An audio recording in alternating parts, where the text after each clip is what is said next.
stay awake for too long. Don't go to bed. I'll make a cup of coffee for your head. Bonjour, vous êtes dans Faits réels.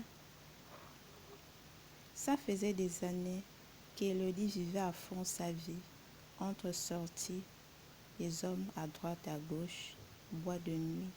On peut dire qu'elle était remplie par celle-ci-là. Elle avait même multiplié des avortements. Puis un jour, l'amour frappe à sa porte et cet amour s'appelait Marc. Celui-là n'avait pas mis longtemps avant de demander sa main, car il avait trouvé ce que son cœur cherchait et désirait depuis tant d'années.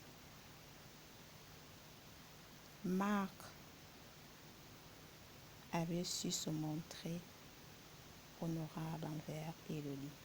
Marie, maintenant, elle avait qu'un seul rêve, avoir un enfant avec celui qu'elle aimait. Mais hélas, après 2 ans de mariage, pas une seule grossesse. Marc était de plus en plus impatient et ne comprenait pas d'où venait ce blocage. Marc, tu es donc stérile. Moi, je veux un fils coûte que coûte. Élodie, mais le mariage, c'est pour le meilleur et pour le pire. Marc, si tu n'avais pas fait tous ces avortements, on aurait eu peut-être un fils. Marc, si le mois prochain, tu tombes pas enceinte, je te quitte. Élodie était de plus en plus impuissante face à cette situation qu'elle réclamait être injuste. Car pour elle, toute femme mérite d'avoir un enfant avec l'homme qu'elle aime. Suite à cette attente en vain, Marc décida d'avoir une relation extra-conjugale pour avoir un fils. Au bout de 9 mois, l'enfant pointa son nez. Et cette nouvelle brisa Élodie à tout jamais.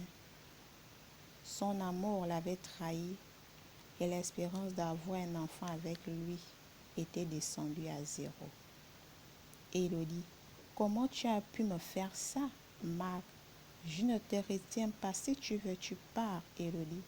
Le mariage est sacré et c'est pour la vie, Marc.